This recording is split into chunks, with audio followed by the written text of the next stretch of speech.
we are meant to experience the full spectrum of who we are through emotion, from the heights of ecstasy to the depths of despair. And I'm not saying we go out and seek those negative emotions, but we are going to experience them because that is the nature of reality. That's the nature of life. Well, I think that's why we're on the planet, to experience all these emotions from the lowest vibrational to the highest, so we may begin to choose those that bring us greater compassion and love. And I always tell my clients, on any given day, 50% or more of the thoughts coming into our head are negative. Now, the goal is to learn to pinpoint that, see it for what it is, and say, I don't engage you, or laugh at it and say, I will wait till a better thought or opportunity comes in, and learn how to, well, meditation teaches you this, how to go in a state of peace and calm. And when you feel the way you feel doing that, you don't want the chaos and commotion of the negativity that comes in with the lower vibrational energies of blame and anger and judgment. So you learn to know them, and you learn to discard them because they don't work. And you also said in your book, cure is an end point. Finding a cure or dealing with symptoms is an end point, whereas healing is a process. And it's really not a linear process. It's really a non-linear process. You also mentioned Anita Moorjani, the author of Dying to Be Me, who has been a guest on this show. And listeners may go back to 2012. The show is October 15th, 2012, and it's titled For Healing, Conquer Fear, Conquer Death. So I love talking to her, and I'm sorry that she had to go through her near-death experience and be so sick for 4 years with cancer. But she learned something from that experience. Can you tell her what she learned? You expressed it very, very well. What she really learned, Yeah, so the thing is, for those who don't know the story, Anita Moorjani was suffering from a type of lymphoma, and she was literally on her deathbed, and I read her book a couple of times, and then what happened is that she had this realization of her true nature, of who she truly is, beyond thought, beyond mind, beyond emotion, beyond the body, beyond everything. And she had this realization of herself as unconditional love, as her true nature. And it was when she had this realization that she healed. I mean, she healed. Yes, she had a spontaneous healing, actually. Spontaneous, what we call, what modern medicine calls spontaneous healing or spontaneous remission, which they're soon to dismiss because they can't understand it. But the thing is, I don't think that modern science or medicine has the technology to measure that. I mean, there are some things that are just beyond. Maybe one day we will, but we can't. But you can't. Nobody can discount what she went through. And then another physician, Andrew Weil, has written a book, I believe, about spontaneous healing and remissions, where he discusses countless stories. So this story is not unique to Anita Moorjani, but she wrote a book that was I believe a bestseller and popularized this notion. And you mentioned Eben Alexander, who has actually endorsed my book, but he also went through a near-death experience himself. Yes. So and he was a neurosurgeon before this happened. I mean, I interviewed him. He didn't believe, as I didn't believe years ago, in a reality. I thought, you die and people remember you through the good deeds. That's what I was taught to believe. And so I was terrified, and so many people are terrified of death. But there is no death. There is only energy, and energy can never be destroyed. So our thoughts and our experiences are contained within the soul that raises up to this level of life after life. And that's what that's what they discovered in their dying process. And because it was not their time to go and they had other things to achieve and to help other people with, they did not die. So they're No, still no, both yeah. on the planet. But let's go on to, why do you think the world's healthcare systems have strayed so far from the true path to health and healing? Yeah, that's an excellent question, and I may end up writing a second book to delve deeper into this. Mm. But what I when we're born into this world, we are born as pure beings of light, love, pure consciousness. Now what happens is that as we start growing up and experiencing the world, all of our attention gets directed outside. And there's so many things that are vying for our attention.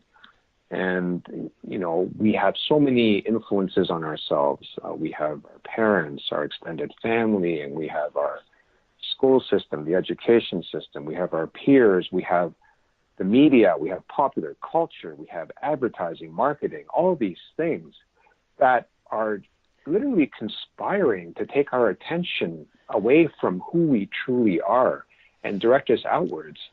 And because of this, mindfulness has to become like a movement in order to get us back to our true nature. We have to create this thing called mindfulness when we are born mindful. We are born in a meditative state. So what I believe is that the reason why the healthcare systems has strayed so far from the true essence of the healing is the same reason why as we progress in life from childhood to adolescence to adulthood, we stray from our true nature because we lose our sense of that true nature because we are told by the outer world that we have to look a certain way, we have to dress a certain way, we have to talk a certain way, we have to be a certain way in the world when in essence we just have to be ourselves. Yes, and be who we are and express that unique true nature, go on that journey of awakening to who we truly are.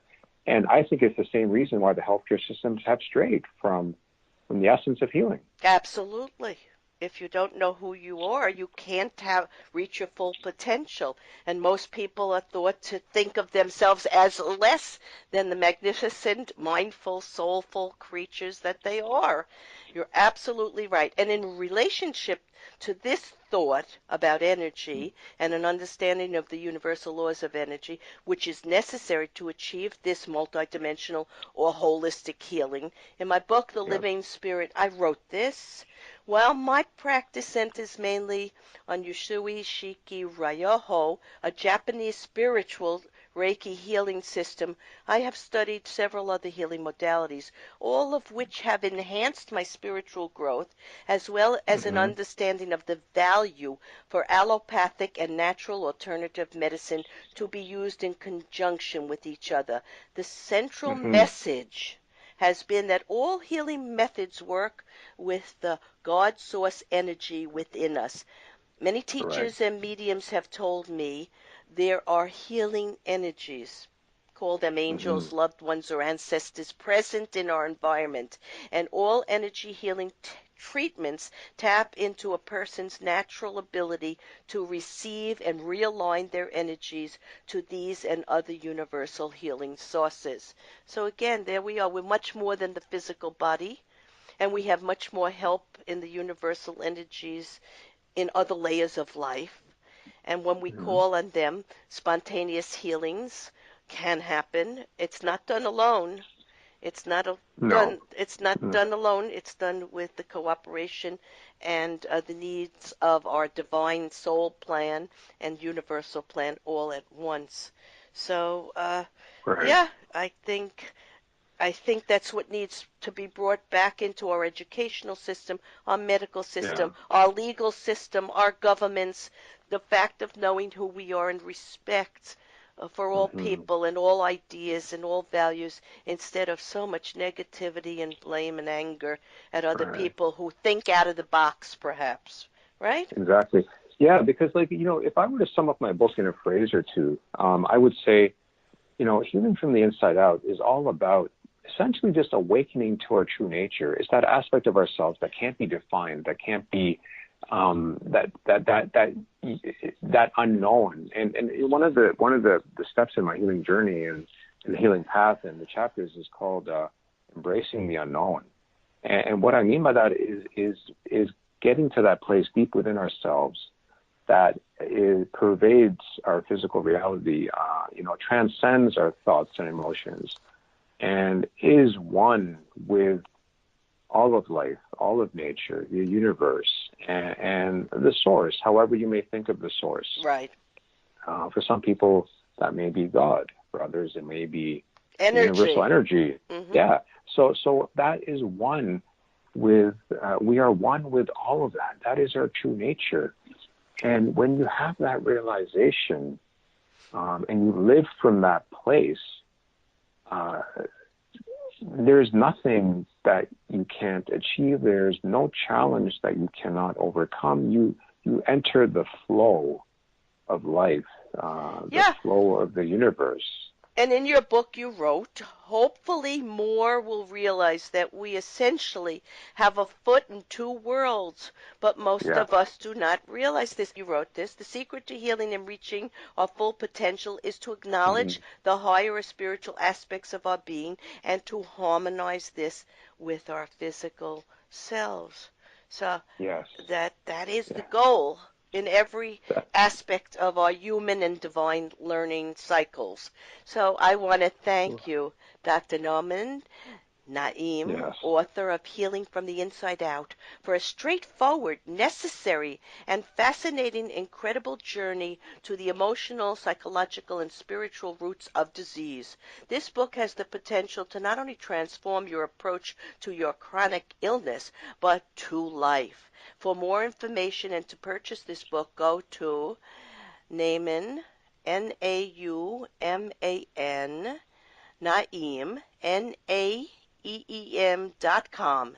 In summarizing today's episode of Healing from Within, it has been my distinct pleasure to have Dr. Naeem show his profound love of life, humanity, looking with clarity and truth to understanding human and spiritual or energetic aspects of life in the hopes of taking us from a false illusion of self to the core essence of who we are, therefore harmonizing all aspects of our being, so any illness may be confronted by a host of emotional, psychological, physical, and spiritual support systems.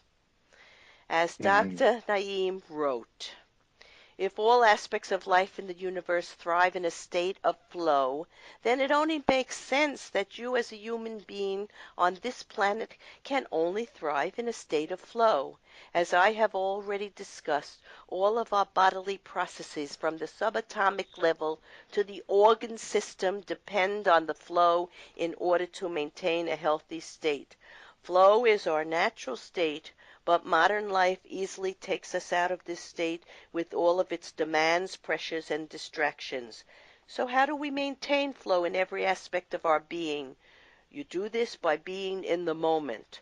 The moment is where the past, present, and future coalesce in the now. The moment is where all separation ends between one human being and another. The moment is where you are one with nature and the entire universe. The moment is where there is complete synchronicity in all aspects of your life. The moment is when you transform time. When you transcend time, you transcend cause and effect, which is the usual paradigm of disease manifestation. Dr. Naeem and Dr. Bernie Siegel and I would like you to know that you can't separate your life, your lifestyle, emotions, and traumas from childhood, from your thoughts, actions, and ultimately your health.